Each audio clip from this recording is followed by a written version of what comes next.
You're watching Destiny Church. Live your call, fulfill your destiny. My name is Pastor Carlo Panlilio, and I've been pastoring Destiny Church for the last 28 years. Me and my wife started Destiny in 1998, and by God's grace, the Lord has allowed us to grow and expanded not only here in Manila but also all over the nation. So we have different satellites all over the Philippines, like Bicol, Davao, General Santos City, Zamboanga, saan pa ba? Of course, several in Pangasinan. We have several churches in Pangasinan, Baguio, and several more. Even we have a Destiny Church in Singapore. Okay? And we are just so happy that you could just be here with us this afternoon. Why don't we just pray right now? Samahan niyo po akong uling manalangin as we get into the Word of God. Let's pray. Lord, we just want to thank you, God, for this time that we can take a pause from all the things that happened this week. Lord, we thank you, Lord, that we have a God that we can find our rest into, oh God. Lord, and I pray that right now you will just begin to speak to every one of us, Lord, that you will indeed guide us into the paths of righteousness for your name's sake, Lord. In Jesus' name, amen. Praise God. So over the last couple of weeks, we have been talking about this series on rest and restoration. Okay? Rest and restoration, or rest and restored. And why is that important for us? Because of this reality. Sino na po dito sa inyo napagod na? Okay? We cannot help it, with this reality ng ating buhay. Life is not only burdensome, life is tiring. Okay? Nakakapagod. Hindi lang yung trabaho, hindi lang yung pag-aaral, but sometimes we have internal conflicts within ourselves that cause us to be restless. That's why, is it possible na physically nakapagpahinga ka naman, 8 hours ka nang, sabihin natin, sapat naman ang tulog mo, pero paggising mo, why do you feel still so tired?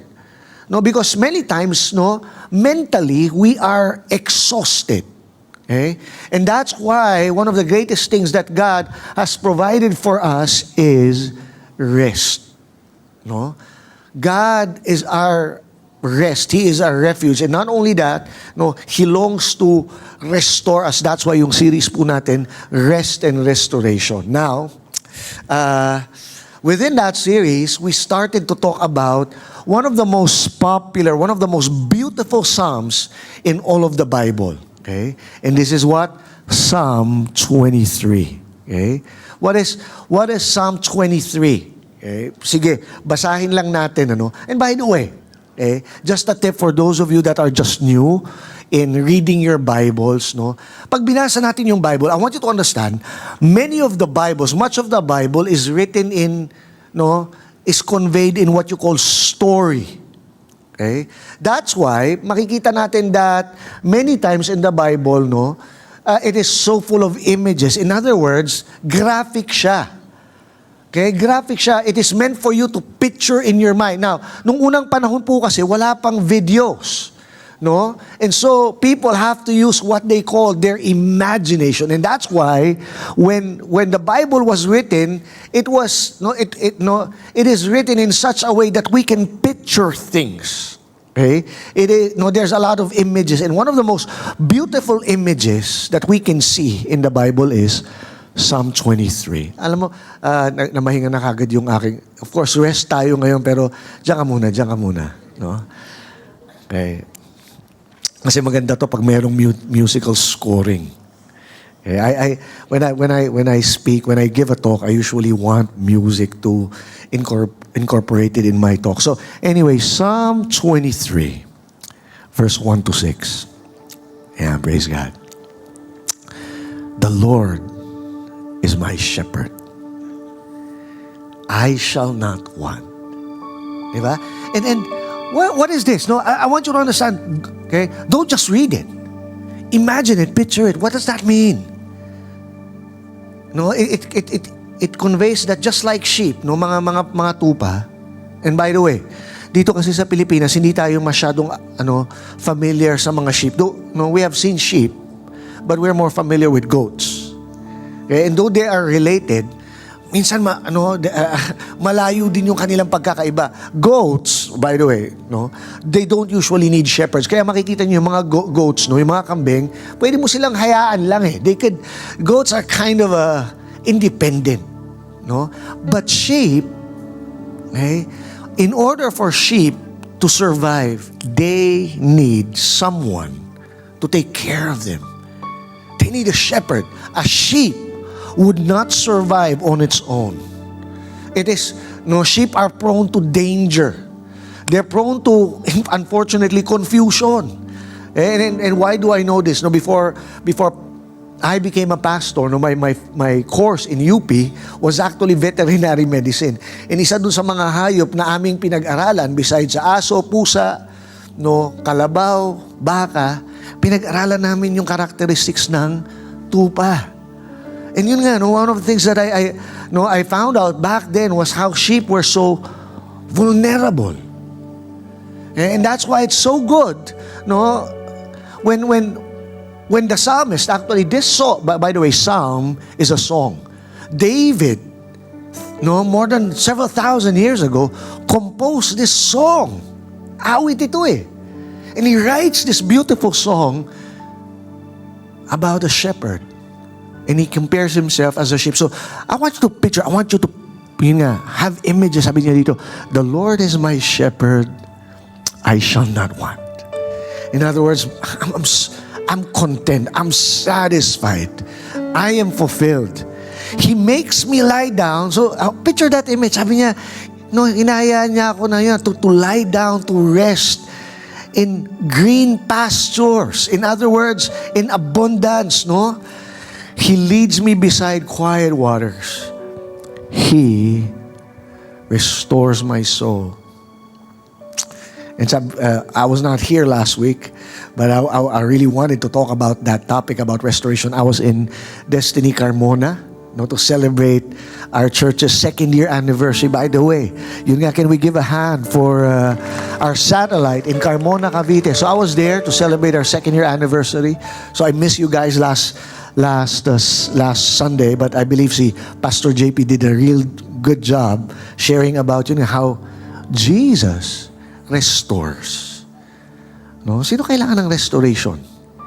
Di ba, when you're broken, you need to be restored. When you're depleted. Ano yung depleted? No, pag ubos ka na, when you're drained. And sometimes life is draining. Sinong medyo na-deplete, no, dahil dun sa mga pangyayari this week? Grabe. This week was crazy. How can all those things happen in just a week? Di ba? No, I don't know about you, but it drained, no? It drains my soul. Pero praise God, nung sabi to, He restores my soul. That's why, okay, check this out. No? By the way, mamaya na yun, hindi picnic tong hindi dito, unless, mukha ba ako artista, para nanonood lang kayo na sine. Mamaya na po kayo kumain. So anyway, He restores my soul. Gets ko naman. Green pastures nga naman. Oo nga naman. Anyway, He restores my soul. He guides me in paths of righteousness for His name's sake. Verse 4. Even though I walk through the valley of the shadow of death, I will fear no evil. For you are with me. Even when I'm going through dangerous times. Ganda, no? And how many of you, that's for you, that's for me. Even we're going through uncertain times, dangerous times, I'm not afraid. Because you are with me. Now check this out. It doesn't mean there's no danger. And it doesn't mean there is no confusion. Kasi yung confidence, yung restedness ng sheep, hindi nakasalalay sa sitwasyon. Kaya nga kanina, ang ganda nung kanta natin eh. Ano man ano man ang sitwasyon, di ba? Ano man ang panahon. Madaling magpahinga pag maganda panahon. Pero paano nagkakagulo? Is your heart rested? Are you still secured? And this is a picture of a sheep whose shepherd is the Lord. Oh. I will fear no evil, for you are with me. Your rod and your staff, they comfort me. You prepare a table before me in the presence of my enemies. You anoint my head with oil. My cup overflows. Ano yung cup? No, it's a picture of, yun nga, nag-uumapaw. Hindi ka nauuhaw. It's just continuous. It's overflowing. Surely. I love this word. Sabi niya, surely. Do you feel the confidence of the sheep? No? Sabi, sigurado ako, goodness and mercy will follow me. Ang maganda nun, hindi ikaw yung naghahabol sa goodness and mercy. Ikaw yung hinahabol ng kabutihan. Diba? Sino dito minsan pakiramdam hinahabol ka ng kasamaan? Sino dito hinahabol ka ng kamalasan? Yun siguro pag si Lord hindi mo shepherd, puro kamalasa umahabol sa'yo. Pero ang sarap nun, ano? Hindi ka humahabol ng mga bagay na maganda. Yung blessing ang humahabol sa'yo. Surely goodness and love will follow me all the days of my life, and I will dwell in the house of the Lord forever. Galing, di ba? No? I will dwell in the house of the Lord forever. We're already touching, okay. For those of you who have been with us in this series, supposedly, yung Psalm 23, isang Sunday lang. Yun na lahat. Pero yun nga, here's what's amazing. The Bible is so rich. In fact, I didn't intend it that way. When I started to, dapat isang topic lang sana, yung Psalm 23 should sa buong series natin ang rest. But when I started to prepare and take a look at Psalm 23, I realized, wow, this is something that we cannot just, okay, tapos na. No, we cannot rush into Psalm 23. And then you realize, bawat verse is so rich, so powerful. No, that we cannot rush ourselves. So right now, it's just what? It's just verse 3. We talked about verse 1, the first week, and then verse 2 last week, and then we're now in verse 3. To give you the title for this afternoon's message, rest in the right paths. Sabihin niyo, rest, pahinga, kapahingahan. Rest in the right paths. Sabi dyan sa verse 3, He restores my soul, and He guides me in paths of righteousness for His name's sake. Amen? Pwede ka na magpahinga. Life, ang buhay natin, maraming iba't ibang path. Sana nga isang path lang tayo eh. But the reality is, every day we are filled with what you call choices. Tama? Nangyari na ba sa inyo, kayo bumabiyahe, whether naglalakad lang or nakasakay sa isang sasakyan, and all of a sudden, there is what you call a fork in the road. Biglang yung isang daan, nagsangang daan. And now you have to choose whether you're gonna go left or you're gonna go right. Tama ba? Now, sana nga palaging ganun, dalawa lang eh. But what is more probably confusing at times is when you are left with, sino ditong mahilig sa nung high school kayo, nung nag-aaral pa kayo, isa sa mga pinakamasarap na exam, kung mag-i-exam rin lang, true or false. Kasi 50-50 yun eh. Kahit di mo alam, true or false, di ba? Do you have a 50% chance? Then of course, meron yung medyo madali pa rin, pero medyo mas mahirap na. Yung multiple choice. Medyo nasa-stress ka na. Ang dami mo kasing pinagpipilian eh. And sometimes life, how we wish is just true or false, but many times it's a multiple choice. Okay? And the paths are not even that clear. May mga paths na yun nga, paths that are clear, that there's clarity, malinaw. There are paths na sometimes are just confusing. And then there are paths that are dangerous. And sometimes you don't know that they are dangerous up until you started what? You started moving towards that decision. Teka, medyo mali pala tong decision kong ito, delikado pala. No? May mga paths naman na, what? Sa simula, mukhang tama. Pero pagdating sa dulo, it is only what? It leads to what? Destruction.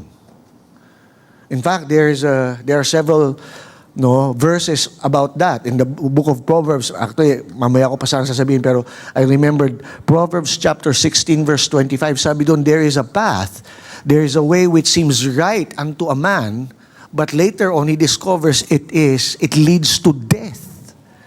Simple lang. Tanong, what do I mean? Sino na dito? Na-scam ka. Bakit ka na-scam? Kasi nga, you thought that it was right.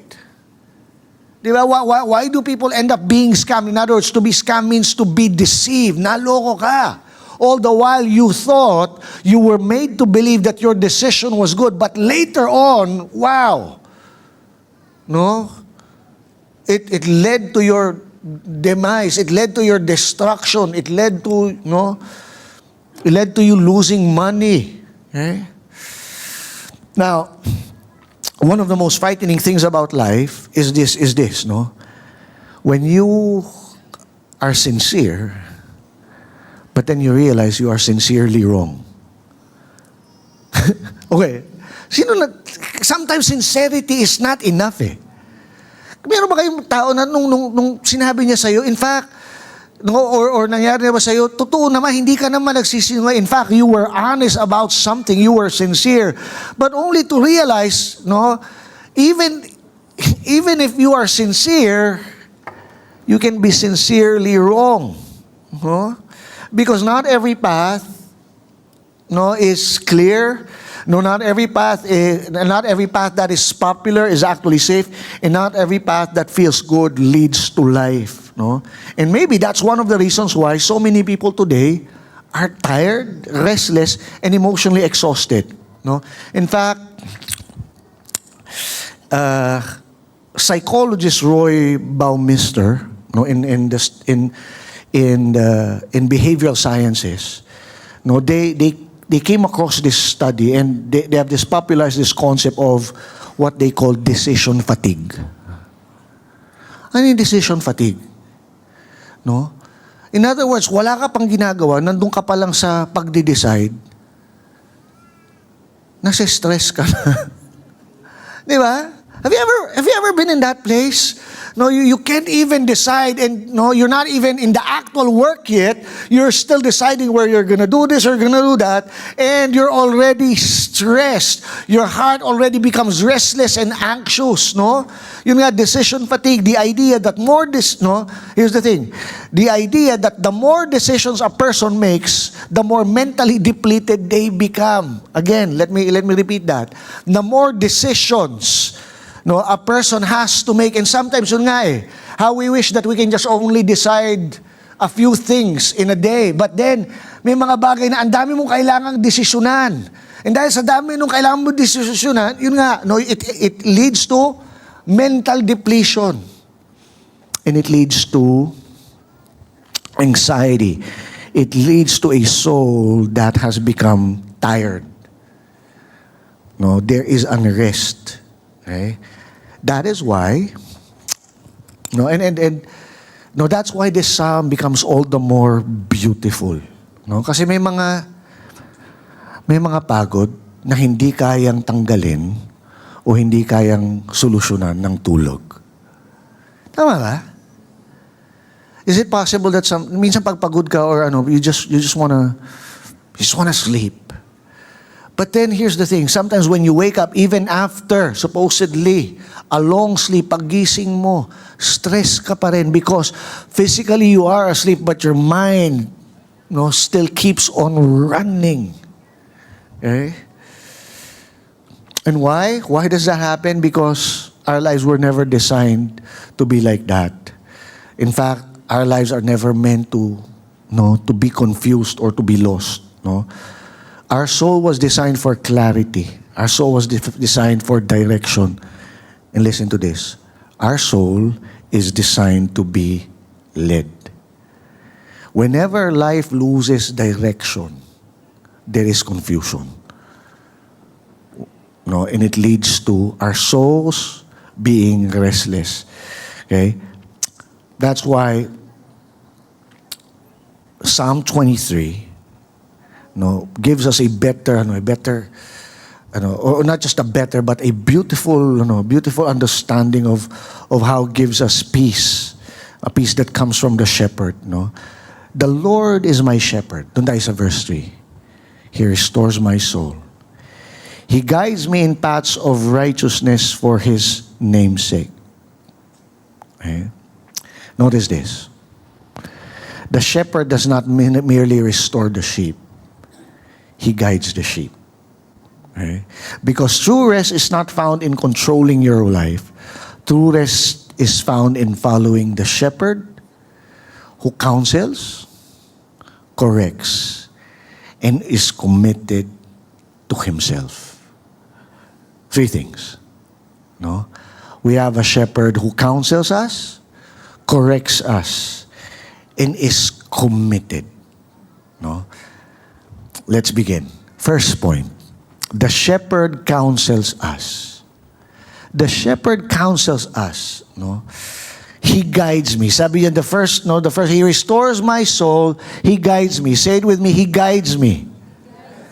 Okay? Yun ang na-realize ko, one of the most tiring things or one of the most exhausting things in life is not just work alone, but yung tinatawag nating uncertainty. Okay? Ano ibig sabihin na uncertainty? Okay? When, you don't know what to do. I remember, there's this, in the opening scene nung musical theatrical play, Dear Evan Hansen. If you're into theater, one of the best, I think for me, one of the best musical plays that I've seen is yung Dear Evan Hansen. And yung opening scene doon is about a song entitled, Where's the Map? I mean, where's the map? Actually, kinakanta siya ng dalawang nanay na they were being honest about the reality that parenting is so confusing at times. Sino mga magulang na dito? And how we wish sometimes that there's a map para gabay, para kung paano magpalaki ng mga anak, paano magpakalaki ng bata. Pero yung reality, there is no one pathway. Okay? Sometimes you think you already know something already. I remember Pastor from Steve Merrill, pastor of Victory Church. He wrote a book entitled My First, Second, and Third Attempts at Parenting. And you're like, what kind of title is that? My First, Second, and Third Attempts at Parenting. Well, he has 3 kids. And in other words, all 3 kids na-realize na iba-ibang klase. And yun nga, how we wish that there is a map for life. There's a map for parenting. There's a map on how to go through college, or how to navigate through courtship. Pero kadalasan wala. And because there's a lot of confusion, there's a lot of uncertainty, and we end up what? Being stressed. Sinulat ko dito sa notes ko, confusion is tiring because the mind keeps running even when the body is still. Confusion is tiring because the mind keeps running even when the body is still. You can be lying down physically, but your soul is pacing back and forth internally. Minsan nagtatanong ka pa rin, should I stay or should I leave? Pupuntahan ko ba to? O dito na lang ako sa bahay? Magsasalida ba ako? O mananahimik? Pagpapatuloy ko ba to? Or do I need to stop already? Should I trust this person? Or should I guard my heart? Yan, di ba? Ipagkakatiwala ko ba puso ko sa taong ito? Teka, baka sweet talker lang ito. Baka nanloloko lang. Should I pursue this opportunity or should I wait? Kung kanina nabanggit ko yung decision fatigue, here's another study. A 2016 Nature Communications study found that uncertainty itself predicts subjective and physiological stress responses. Check this out. So, they found that uncertainty. Ano ibig sabihin ng uncertainty? Yung walang kasiguraduhan. Have you ever felt that? no, na may mga bagay sa buhay no, parang walang kasiguraduhan, and it leads to what? It predicts subjective and physiological stress responses.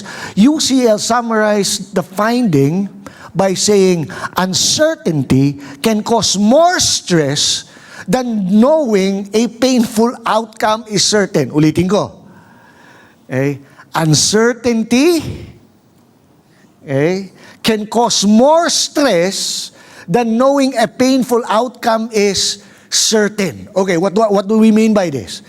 Sino dito sa inyo parang mas stress ka nung habang nag-e-exam ka, hindi mo alam yung sagot, kesa nung tapos na yung exam at alam mong bagsak ka. Hindi ba, para at least, okay, bagsak ako, tanggap mo na eh. No?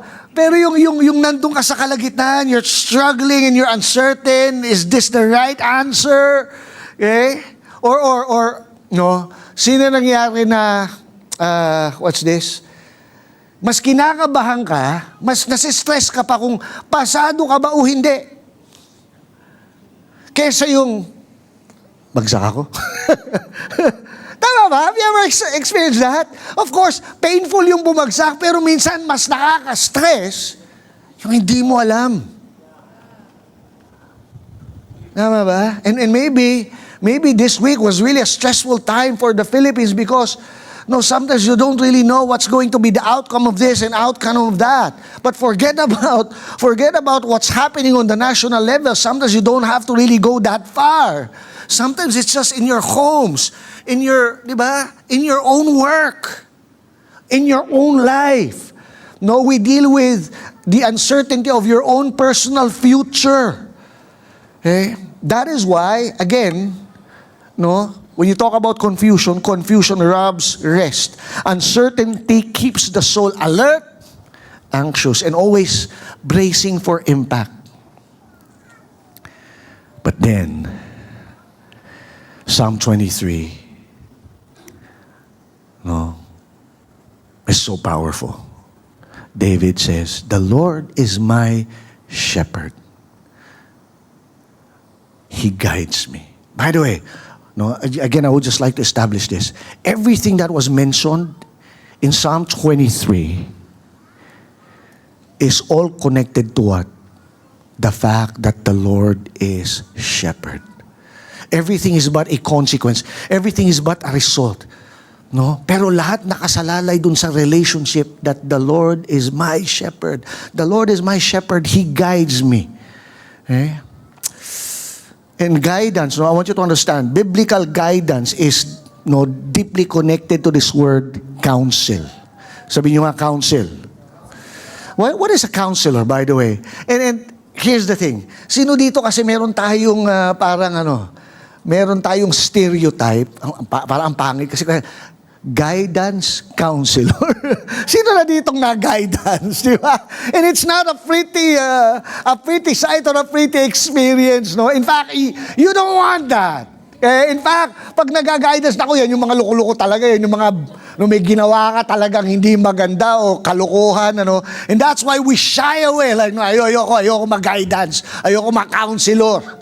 But then, I want you to understand how beautiful this idea is. Tanggalin natin muna yung stereotype o yung stigma natin about yung old understanding natin about counselor. What is a counselor? A counselor is not merely someone who comforts you emotionally. At yun nga, hindi mo kailangan ng counsel pag kunyari meron kang maling ginawa eh. A counselor is someone who gives you wisdom, who gives you clarity, direction, even discernment. That is why Scripture often connects counsel and guidance together. Look at this, Psalm 23, verse 24. Ang ganda nito. Psalm 73, verse 24. "You guide me with your counsel, and afterwards, you will take me into glory." And this is the idea that David was trying to suggest to us. The Lord is my shepherd. God guides me. No, he advises me, he counsels me. And then sabi dito, you guide me with your counsel and afterwards, later on, you will take me into glory. You know, when I was preparing for this, so one of the ways that I prepare itong sermons, itong messages is, I take a look at different translations. No, tinitingnan ko iba-ibang versions ng Bible. So, this is the NIV version, New International Version. And so, I try to check the different translations. One translation I checked is yung New Living Translation. But not also did I check yung New Living, tiningnan ko rin yung tinatawag na context, yung the verses before that. Ano ba sinasabi ng verses before that? And okay? And this is NLT. Okay? 73. Tingnan muna natin yung bago verse 24, tingnan muna natin yung verse 21 and 22. Sabi dito, sabi nung psalmist, then I realized that my heart was bitter and I was all torn up inside. Now, again, the images, the verbs. I want you to take note of what the psalmist was suggesting, what he was honestly going through. Sabi niya, then I realized my heart was bitter. Okay?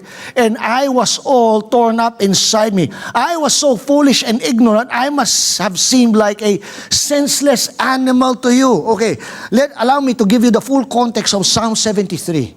Here was a man who was, si Asaph, this is a psalm of Asaph. He was a man who was struggling with his faith. Why? Because he believed God, he loved God, but at the same time, he cannot help, but see, bakit tila baga yung mga, kung sino na yung masama, bakit parang sila pa yung pinagpapala? Have you ever thought that? Have you ever wrestled those thoughts like, how is it, Lord, that the corrupt, all the more, it seems that they're becoming more richer? How is it that it seems they can get away? Samantalang yung tapat, samantalang kung sino na nga yung gumagawa ng tama at mahirap, bakit parang sila pa yung mas lalong nababaon? And so, ang ganda kasi, the Bible doesn't hide that. I mean, and we can all relate because we struggle with that. Tama ba? Okay? And so, this psalmist was going through, he was looking at, and he was being envious. He was naiinggit siya. Hindi lang siya naiinggit, alam niyo ito nangyari, pag naiinggit ka, sunod-sunod yan, nagiging bitter ka. Kaya sabi niya dito, I realized that my heart was bitter. Now he was angry, he was confused, he was bitter, and ang galang description, his heart was all torn up inside of him. In other words, he was conflicted. Yung puso niya hindi na maintindihan, he's torn up. Hey. And then sabi dito, he admits, sabi niya, I have been foolish and ignorant. Pag sinabi ignorant, it means he admits that he realized that he doesn't know anything, and then probably that adds to his confusion. Sometimes you think you know and then you realize you don't know.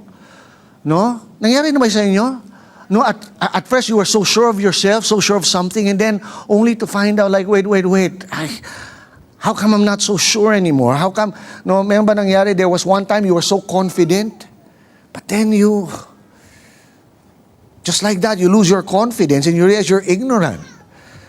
Okay? And then, I love this part, sabi niya, I must have seemed like a senseless animal. Ano yung senseless animal dito? Again, remember, this is in the context of Bible times. And the animal that this psalm was also talking about was sheep. Okay? Check this out. Prior to becoming a pastor, I was a vet, and one of the things that we studied were sheep. And it's interestingly, yung sheep talaga, they're so prone to what? To confusion. A mere fly. Now, it's one thing for the sheep to panic when there are wolves and lions and other predators. Pero magugulat kayo, isa sa mga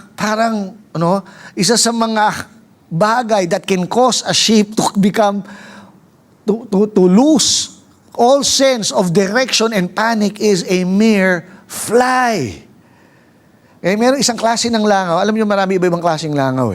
What we know is the common housefly. Okay, langaw. Ano yung bangaw? Yung green butterfly, kung tawagin sa English. Meron ding blue butterfly. But there's a kind of fly that, no, why do I know this? Yun nga, dati akong vet. No, inaral namin iba-ibang klaseng langaw. Okay, so, pero meron isang klase ng langaw na ang tinitira niya ay yung mga tupa. No, this kind of fly lays its eggs on the head of sheep, and when yun nga, I think nakwento ko na to dito, the maggots, no, actually pag naging uod na sila, naging maggots na sila, they crawl into the nose and they literally destroy the brain nung tupa. And so pag merong minsan langaw pa lang, alam na nung sheep, no, langaw pa lang. No, and then they can literally, like just one sheep. Now here's the thing. One sheep na nagpanic,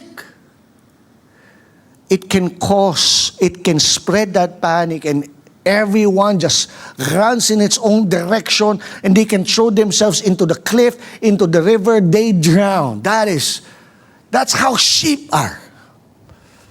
Senseless. Ano ibig sabihin senseless? No, walang sense. Nangyari na ba sa inyo yun na parang sometimes you lose your right sense? I remember, no, in reference, no, if you know the parable of the prodigal son, when the son left his home, traded his relationship with his dad with a living that was wasted and riotous. Sabi, yun nga, tinapon niya yung buhay niya sa walang mga kwenta-kwentang bagay. And when he reached rock bottom, sabi doon, gutom na siya, that he was eating, check this out, he was eating the very things that the pigs were eating. And you're thinking, how is that even possible? How can somebody, a man, a person, starts to take pleasure in the things that kaning baboy, pagkain nga ng baboy. Di ba? Para pag-isipin mo, nakakita kang tao, wala na yata sa tamang pag-iisip yan. Kumakain ka na ng pagkain ng baboy. Hindi, wag yan, pre. But then yun nga, when you are in sin, it destroys your ability to think between what is right and wrong. And the things that are, yun nga, parang hindi na makatao. Okay, tapatan tayo. Sino na dito aamin? Marami ka ng bagay na ginawang kahayupan. Di ba? No, come on. Na in a normal state of mind, in a human state of things, humans shouldn't be doing that. But then, for reasons that we can't even understand, no, ba't ko ba ginawa yun? Kahayupan yun ah. Yung sinisiraan mo ibang tao, yung binabackstab mo yung kaibigan, kahayupan yun, pre. Di ba? Tama? Yung nagsisinungaling ka, yung nag-cheat ka sa asawa mo, sa boyfriend, kahayupan yun.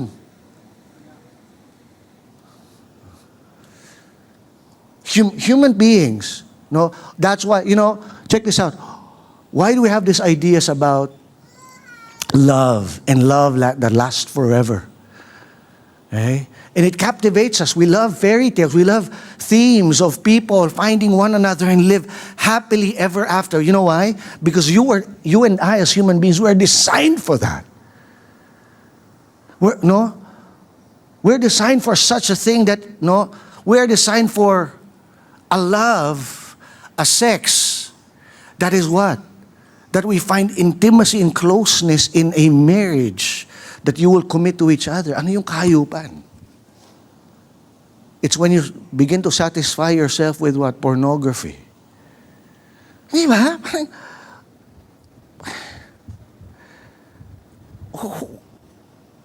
Why? And sometimes, here's the thing, not to condemn, sometimes we can't even help it. We have become like senseless sheep, senseless animals, that we can't even do what's right, even if we know what is right and wrong. Or many times, we are totally confused, senseless. We go through crisis like an identity crisis. Diba? Senseless. Diba? You're not even sure who you are. You're not even satisfied with the fact what God made you to be. No, in this generation, parang yun nga, you cannot even, we can't even determine man from a woman from, parang wow. And we create our own crisis. We create our own conflicts.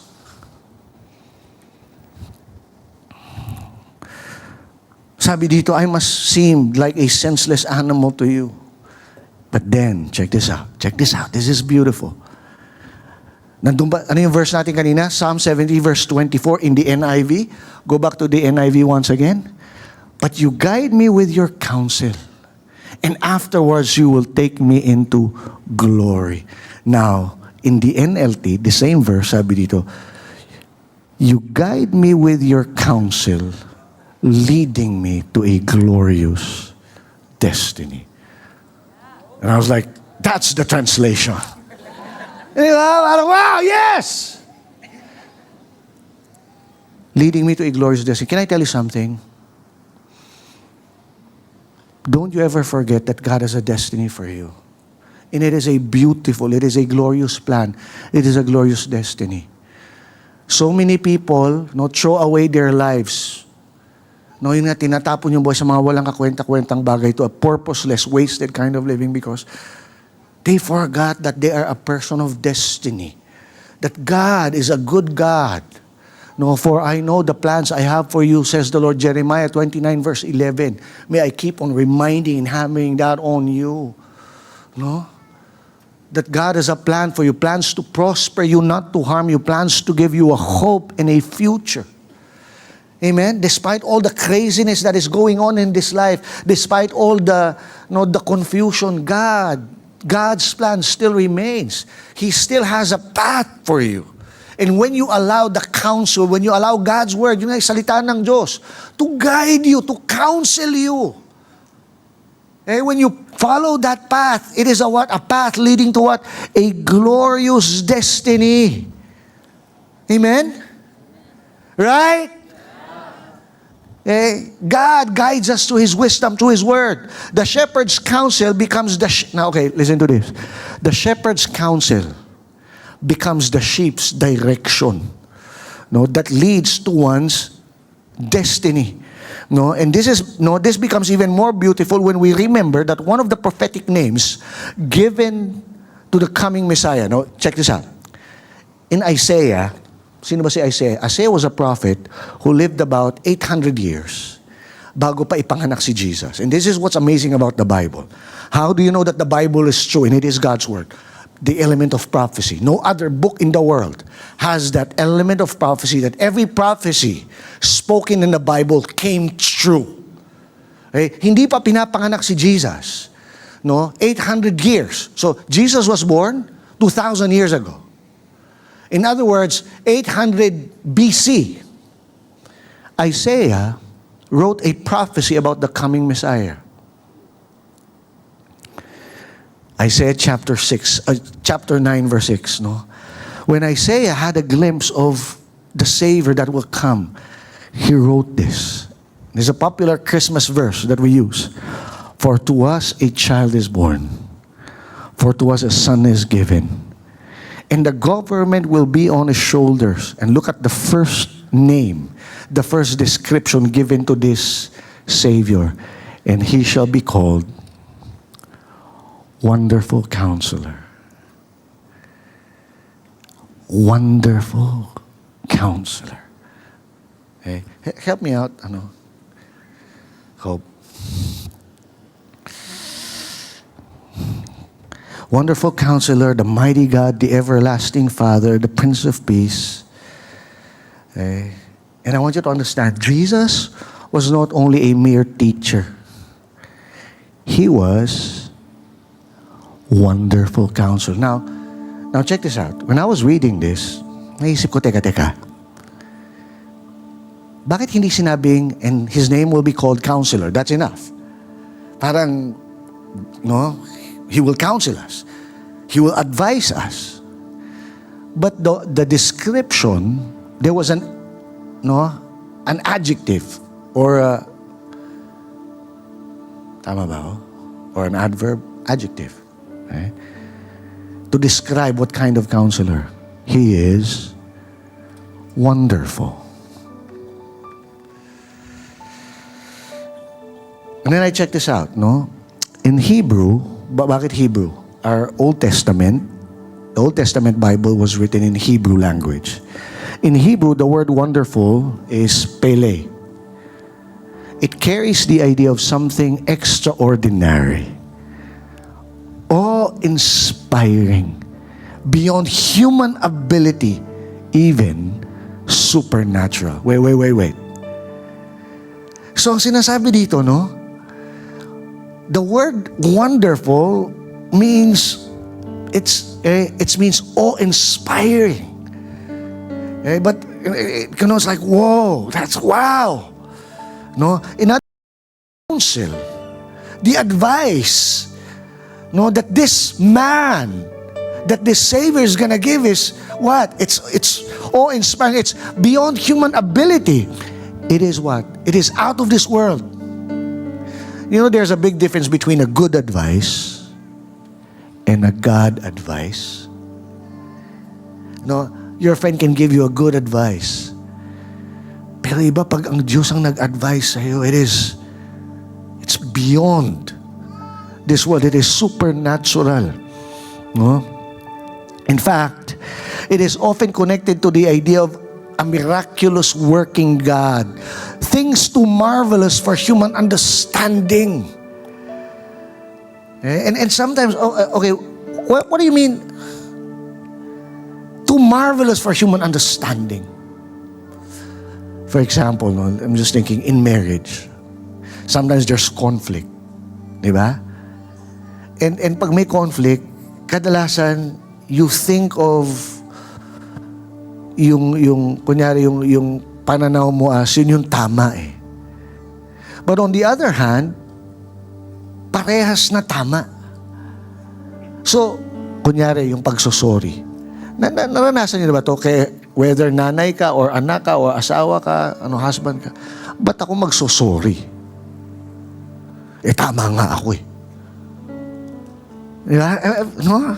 And the thing is, for all you know, yun din yung iniisip nung asawa mo. Kaya minsan, tumatagal yung conflict. I'm so sorry. Pero then the Bible counsels us with humility. And parang, but here's what I realize. It is an advice that is, it's beyond this world. But when you follow God's advice, and here's what no, in my experience, no, me and my wife, no, sometimes yung magkakaroon ng conflict na ganun. The moment nag-sorry ako or the moment nag-sorry siya, wala namang nangyaring sorry wala pa naman so far nangyaring buti alam mo. Hindi. Ang nangyari, nung una parang patigasan pa, hindi, so sorry. Ako tama eh. Siya mali. Yung pala, hindi iniisip niya eh. Pero pag meron lang isang mauna, whether yung wife ko nauna o minsan ako, pag nag-sorry, ang effect is, sorry yung effect eh, sorry din. Kaya pala sabi ng Lord, iba yung counsel niya sa mundo, huwag kang magsosorry. Ibig sabihin nun, tinatanggap mong mali ka. Nako, pagawa ka mo yung pride mo. Hayaan mo siya. Pero actually, ikaw nasasaktan. Sabi ng Lord, be humble. Tapos nung gulat ka, nung bumaba ka, which is mahirap, ang epekto, bumaba din. Wonderful counselor. Amen? Jesus is not merely a good counselor. He is the counselor whose wisdom is beyond human wisdom. His counsel is not limited by confusion or emotion or human limitation. No, his counsel is not in complete understanding. This is our confidence. Our shepherd, Jesus, sees what we cannot see. Yun kaya mong magtiwala na may nakikita ang Panginoon na hindi mo nakikita. Meron siyang alam na hindi mo alam. No, he understands the path better than the sheep walking on it. No, that is why his guidance brings rest. No, to follow God's guidance brings rest because the shepherd does not guess the way. No, I would be frightened to follow a shepherd on a God who's not sure. Teka, subukan natin ito. Di ba? Sabi niyo, anak, wait lang, hindi ko rin sure, pero try lang natin. No. Praise God, because your God, our God, is a God of the past, the present, and the future. Hindi nagugulat ang Diyos. Amen. Say, go ahead, give the Lord a clap. Come on. Now, maaring this week, medyo nagkagulatan tayo. Ano nangyari? Di ba? Ano nangyari? Minsan magkakagulatan eh. Pero si God, no? I don't think God at any time in the point of history started to panic. Ano nangyari? Ba't ko ba nilikato mga taong ito? Titigas na ulo. Wait. Ano nangyari? Nagpapanik na ako. No. God is okay. When things are, no? Sabi sa Bible, why do the nations rage? And apparently in this world, there's going to be a lot of rage. There's going to be a lot of confusion. But God sits on the throne, certain, faithful, sovereign over all. Because your shepherd, though things may seem out of control, your shepherd is in control. Amen. Come on, give the Lord a clap. Come on. Okay? No, and yun yung problema, yung cause ng restless natin is ang daming voices, ang daming opinions, ang daming directions, ang daming narrative. No? Minsan, especially with this generation, narinig natin, sino narinig nyo dito? Follow your heart. Follow your heart. Just follow your heart. Sino itong finalo heart mo? Ayan, broken heart ka tuloy. Come on, right? Huh? Kaya, alam niyo ba sabi sa Bible, the Lord tells us, the heart is deceitful above all things. For all you know, if there's one thing that you cannot really trust, sabi sa Bible, don't trust your heart. Trust the shepherd. Because sometimes your own heart, yun nga, has deceived you. Diba, niloko ka ng sarili mong puso. Mahal ko to eh. Ayan. Diba? Follow your heart. Ito pa isa, trust yourself. No? Ito, do what makes you happy. Those... kaya you give into what gives you happiness and pleasure. Where did it lead you? The prodigal son thought that that separating from his father would bring him happiness, but it just wasted his life. The soul was never designed to follow every voice. The soul was designed to follow the shepherd's voice. Amen? He guides me. Okay? No. Number 2. Oh, by the way, okay? Yung question, before I go to number 2, yung question dito are you willing to trust the Lord?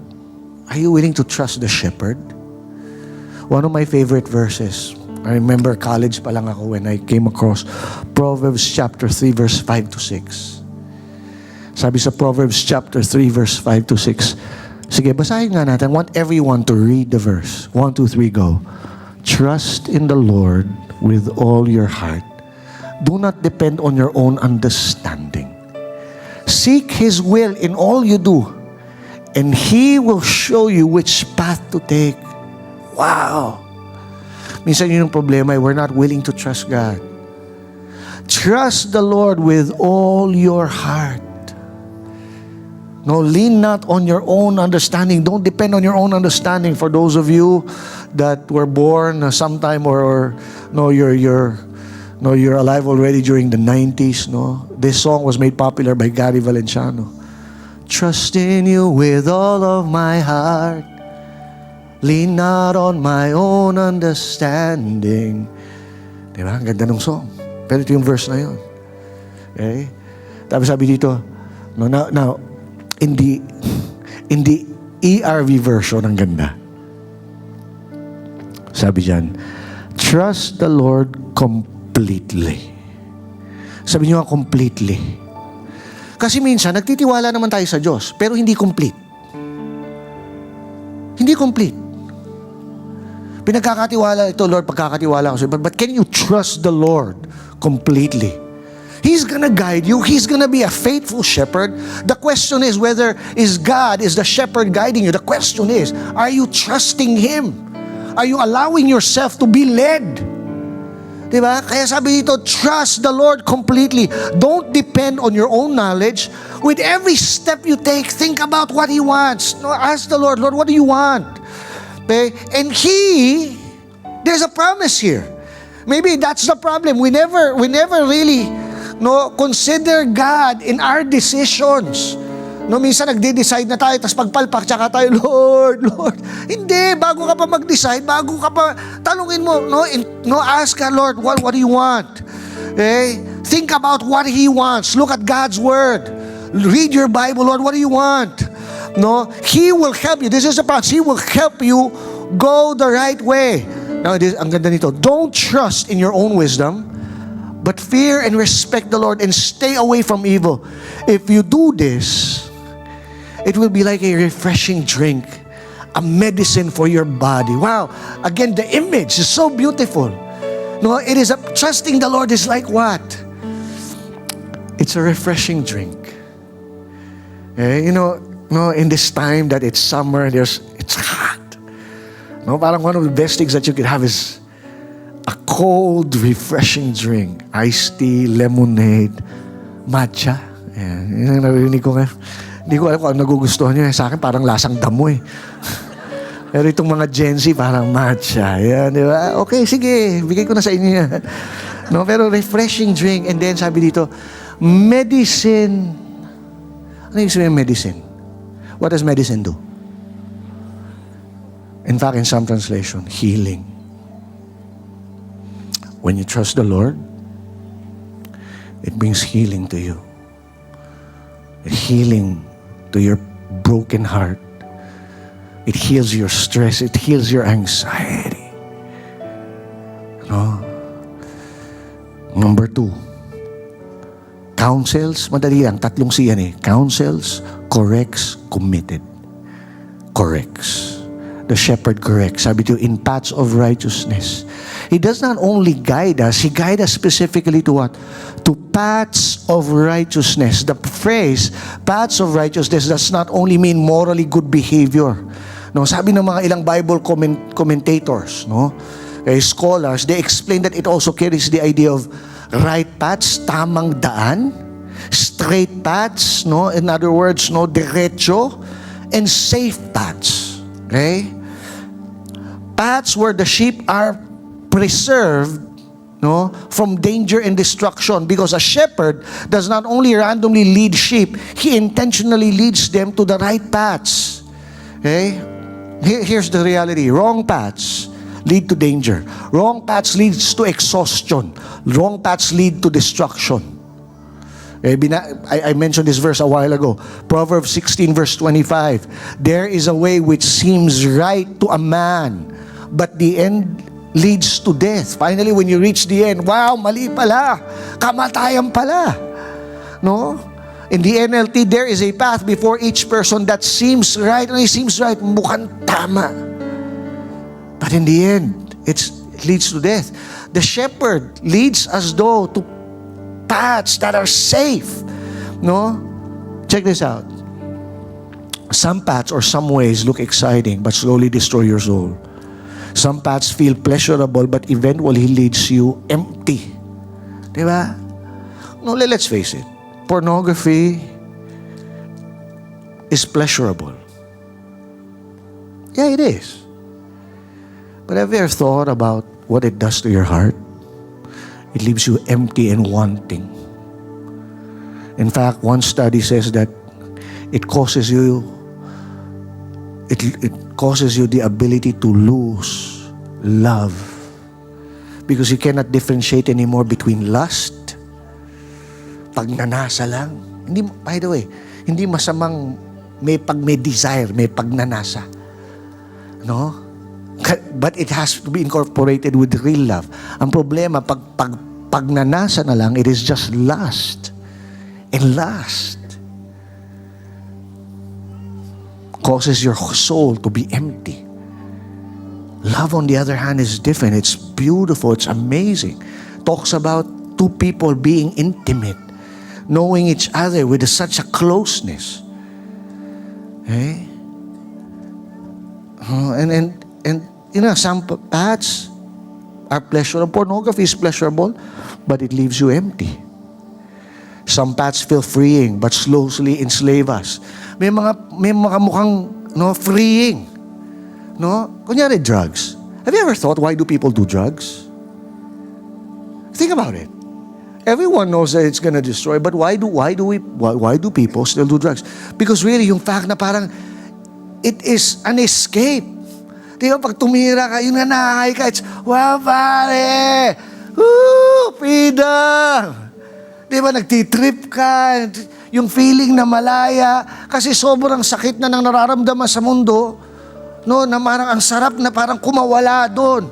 Pero yun nga no, there are things that feel like freedom, but in the end, it enslaves you. Now you get addicted. Now you cannot break free from it. Di ba? But the shepherd leads us to paths of righteousness. Huh?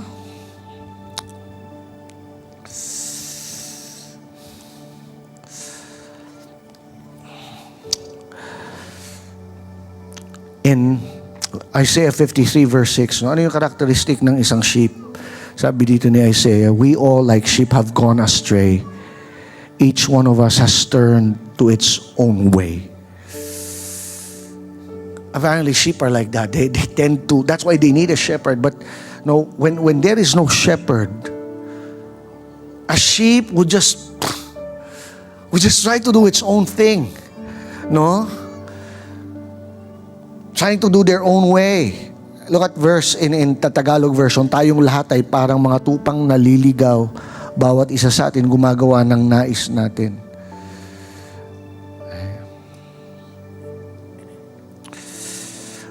But the Lord leads us to paths of righteousness. In other words, yun nga, God corrects us. No? Question, are you willing to be corrected? Kasi yung sheep na naliligaw, yung sheep na, yun nga, may isang makulit, no? Kinokorek, pinapalo ng shepherd, kaya may mga patpat yung shepherd. Okay? No, para umayos ka. Kasi pag hinayaan ng shepherd yon, guess what? Mapapariwara yun. No, they're gonna, ang inaabangan ng wolf, and this is, by the way, no, you watch National Geography, you watch, what do the lions look after? They're not looking after the sheep that are tightly packed or kunyari kung mga yung buffaloes that are inside the herd. No. They are looking for the ones that are straying. And that's why the shepherd doesn't want the sheep to stray. No, minsan, palo. Yung sheep, diba? Now, look at this. Ang ganda nitong verse na to. Hebrews chapter 12. My child, don't make light of the Lord's discipline, and don't give up when He corrects you. For the Lord disciplines whom He loves. Hindi pala namamalo ang Diyos dahil galit siya. Namamalo siya dahil mahal ka niya. Kasi ang tunay na pagmamahal, no, hindi ka lang niya hahayaan doon sa gusto mong gawin. Tunay na pagmamahal, pag mahal mo isang tao, no, iko-correct mo siya. Maaring masaktan siya, maaring magtampo siya, maaring hindi niya maintindihan ba't mo siya pinagsasabihan. Pero yun nga, ayaw mo siyang mapahamak. You're gonna do everything to correct that person, to help that person, to help that person, that he will not end up destroying his life. Kaya sabi dito, when the Lord corrects you, don't give up.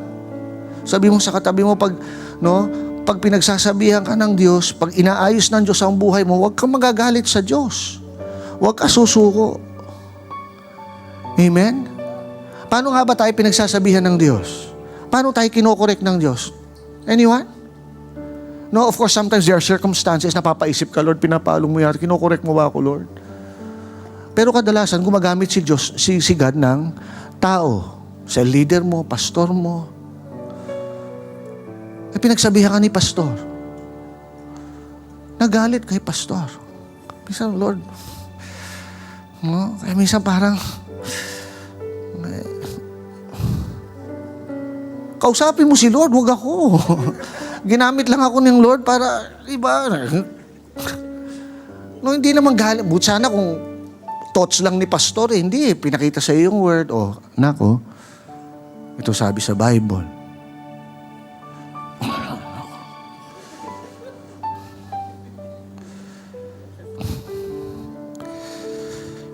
Alam mo ba't ka kinokorek? Kasi mahal ka. In fact, magtaka ka pag hindi ka na kinokorek. Ibig sabihin, sawa na sa'yo. Ibig sabihin, bahala ka sa buhay mo, pahama ka. Sige. Pero yung nang kokorek, ibig sabihin nun, grabe, mahal ka nun, mahal ka nun. Pinagpe-pray ka nun. A shepherd that never corrects the wandering sheep, sinulat ko dito, is not loving. He is neglectful. Because sheep do not naturally drift towards safety, they drift toward danger. No? And honestly, ganun din tayo. No? Left to ourselves, we drift towards pride, compromise, sin, destructive desires, wrong priorities, and paths that slowly damage our soul. That is why God many times redirects us. He convicts us. He closes doors. No? Kaya minsan nagtataka, Lord, ba't sinarado mo yung pintong yon? For all you know, ikakapahamak mo pala. Diba? Kaya sinasarado ng Lord yung pinto. Amen? No? Magjo-joke sana ako, wag na lang. Minsan kailangan i-drill. Can't help it. Anyway, sometimes He disrupts our plans. Not because He wants to destroy us, but because He wants to preserve us. Lastly, last point. He counsels, He corrects. And then, sabi dito, my last point, the shepherd commits himself to us. Or is more importantly, the shepherd is committed to himself. May typo ako dyan. The shepherd is committed to himself. Wait. Pastor, parang mas tama yata, mas maganda yata pakinggan yung kanina. That the shepherd is committed to us. The Lord is committed to you. But I want you to understand there's something higher than His commitment to you. And for me and for us, if you understand this, it gives you more confidence. Okay? Sabi dito, He guides me in paths of righteousness for, hindi sinabing for the sheep's sake. That would have been more touching, di ba? Oh, di ba? Parang sabi, ay, the Lord guides me for the sheep's sake. Hindi sabi dito, okay, He guides me for His name's sake. What does this even mean? Okay? Again, several Bible scholars point out that in the ancient world, one's name referred to one's reputation. No, it talks about one's character, honor, talks about one's quality. And what is God saying here? Yes, I am committed to you. Yes, I love my sheep. Walang question doon. But for His name's sake means, no, I'm gonna be faithful to the sheep because I am faithful. Do you get this? What is God says? Kahit anong mangyari, tapat ako. In fact, regardless of you, no, regardless kung matigas ang ulo mo, regardless kung ayaw mo sa akin, sasabi ng Diyos, no, because I am who I am the God who is faithful, who is loving, and I will love you and I will be faithful because I am committed to my name. This is my reputation. This is who I am. No, the shepherd's reputation, okay, depended also on the kind of the condition of the sheep. So the idea is this, no, God helps you. Hindi tayo tinutulungan ng Diyos simply because you deserve it. How many of you know sometimes you don't deserve it? Diba? Kung siguro tao lang si God, no, hayaan mo nga yan, bahala siya sa buhay niya. Ano deserve mo? Deserve mo mapahamak sa dami ng kalokohang ginawa mo. Deserve mo ma-broken heart. Deserve mo maging bitter. Yan ang deserve mo. Deserve mo bang talagang mahalin? Ganun ka ba kabait? Ganun ka kabuti? Pero bakit hindi napapagod ang Diyos sa atin? Kasi committed siya kung sino siya. No? That creates, you know what that creates? That creates enormous security for the shape. No? And security is central to rest. In other words, that is my confidence. No, kaya sabi sa Bible, di ba? Even when we are faithful, He is faithful. Amen. Okay, because, hey, many times we will be unfaithful, but since God is faithful, no? If my security depends on my ability to hold everything together, I will collapse. Tama ba? If your security depends on you, your strength, okay, then guess what? You're gonna collapse, you're gonna fail. No? If your ability of your security, no, is dependent on circumstances, yun nga, kakagulat ang hindi natin alam, baka mamaya, Monday, iba na naman ang SP. No, we don't really know. Di ba? Parang sabi nila, may sabi-sabihan na parang may attempt to, ano mangyayari? Kunyari, nandun ang security mo, naku, magpapanik ka sa Pilipinas. Talaga, nakakapanik dito sa Pilipinas, nakaka-stress. Pero praise God, BBM is not my shepherd. He might be the president of the Philippines, but he's not my shepherd. Tama ba? Hey. Lenny is not my shepherd. I hope some of you know, people who are pro-Duterte should not be your shepherd. The Lord is my shepherd. Amen. At least we can agree on that, right? Tama ba? Amen. Come on, give the Lord a clap.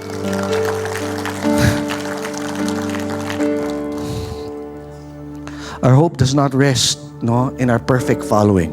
Just couple of things. In fact, it's not because sana nga lang palagi tayong magfa-follow eh. But our hope rests that our God is faithful. Amen? And maybe the deepest rest in life comes from that realization. The shepherd is more committed to us than we are capable of being committed to Him, because He is committed to His glory for His name's sake. Amen. Why don't we stand?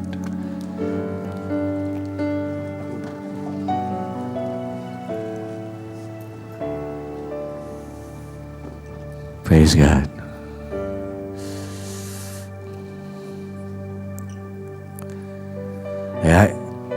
I don't know what's going on with your life. Maybe some of you are, you're not sure about, kita ko mayroong mga kabataan dito, na one of the most confusing things is one's future. But when your future is in the Lord, when God is the shepherd, and you know na yun nga no, mabuti ang Diyos. Dakila siya. We sang that last song a while ago, yung dakilang katapatan. Yun nga, tapat ang Diyos. No, as a shepherd, tapat siya. No, kaya sabi doon na parang may sinabi, parang magunaw man, parang no, mangyari na mangyari. Magkagulo-gulo man ang mundo. Hindi nagbabago ang kabutihan ng Diyos. Amen? Can we sing it from the first line, Sadyang Kay Buti? And I want you to reflect on that, the goodness of the shepherd. Oh, by the way, sabi ni Jesus, I am the good shepherd. I lay down my life for my sheep. Wait. One cannot be more committed than that. Jesus died for you. Jesus died for you. Yung minsan parang nakakalungkot, no? Tayo mga Pilipino, para ipaglalaban, parang makikipagpatayan tayo para ipaglaban yung mga politiko natin. Di ba? Kasi yung reality, our politicians, they're not gonna die for you.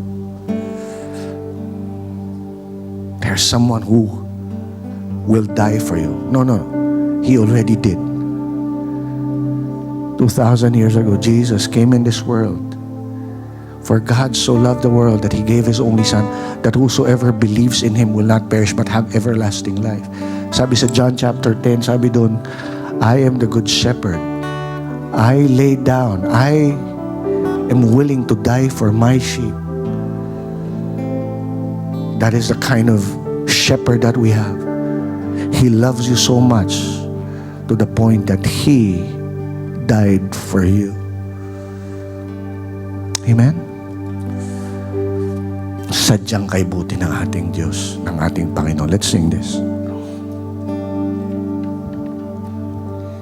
Sadyang kay buti ng ating Panginoon, magtatapat sa habang panahon,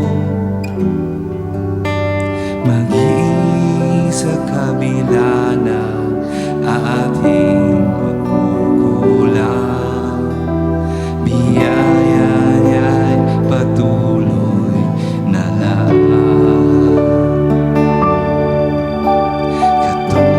Katulad ng pagsinag ng gintong araw, patuloy siyang nagbibigay tanglaw.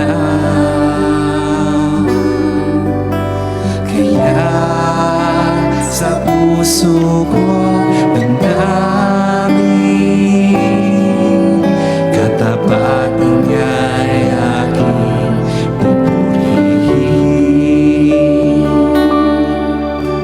Dakila ka, O Diyos, tapat ka ng tunay, magmula pa sa ugat ng aming lahi.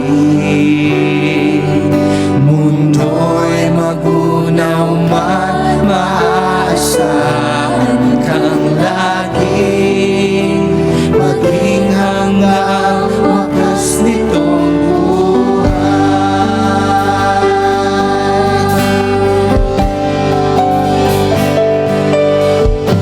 Kaya, O Diyos, ika'y ating purihin. Sa buong mundo'y aking aawitin. Dakila ang iyong katapatan, pag-ibig mo'y walang hanggan. Come on, lift up the name of the Lord. Dakila ka, O Diyos, tapat ka ng tunay, magmula pa sa ugat ng aming lahi. Mundo'y magunaw man, maaasahan kang lagi, maging hanggang wakas nitong buhay. Dakila ka, O Diyos, sa habang panahon, katapatan mo'y matibay na sandigan. Sa bawat ikati, tagumpay man ay naroon, daluyan ng pag-asa kung kailangan hinahon. Ang pag-ibig mo'y alay sa amin noon hanggang ngayon. Dakila ka, O Diyos. Dakila ka, O Diyos. And right now, just on a personal level, with all eyes closed, no, if you simply wanted to just acknowledge and just tell the Lord once again. Or maybe it is your first time to make Jesus really your shepherd. I'm not talking about religion. No, we're familiar with religion. When I was young, I was very religious. I go to church a lot, but I never had a relationship with a shepherd. I never really gave my life to Jesus. But I remember, no, I was a first-year college student, no, in UP Los Baños around 1990. When somebody told me about Jesus, and for the first time, I realized who Jesus was not a religion. He's a person who loves me, who died for me. And I will never forget that day that I surrendered my life when I trusted Him completely. And so I would like to invite every one of you, if you haven't made that decision yet, if you haven't really given your life to Jesus completely, and if you want to do it now and you want to say, Lord, I want you to be my shepherd. If that is you, just lift up your hands before the Lord. Go ahead. Yes. Anyone, just right now, just tell the Lord, Lord, I want you to be my shepherd. I want to trust you for my life. Lord, you see all these hands. Sige, baka meron pa. Huwag po kayo mahiya. No, I remember, no, that decision changed my life. No, Jesus became real to me. And if you want Jesus to become real in your life, you've been controlling your life for far too long. You've been directing yourself for far too long. And no, it has created confusion. You have been led to wrong paths. But now you wanna give everything to Jesus. If that is you, say this short prayer after me. Sabayan nyo lang ako, sundan nyo lang ako. Lord Jesus. Sige, repeat after me. Lord Jesus, today, Lord, I make you my shepherd. Lord, patawarin mo ko. Go ahead, say it with me. Patawarin mo ko, Lord, sa lahat ng aking kasalanan. And today, I ask you, come into my heart. Come into my life. Be my Lord and my Savior. Starting today, I will follow you for the rest of my life. In Jesus' name. Lord, I pray for everyone that has just prayed that prayer. Lord, right now, touch their lives, Lord God. Hipuin niyo po sila. Make your presence real. Make your presence be felt. Holy Spirit, Lord. Touch them right now. Wash away their past. Heal their pains. Heal their bitterness. Heal, Lord God, Lord, all the abuses and the traumas, Lord. Take away all the anxieties. Lord, take away all the loads, the burdens that we have been carrying, the baggages, Lord God.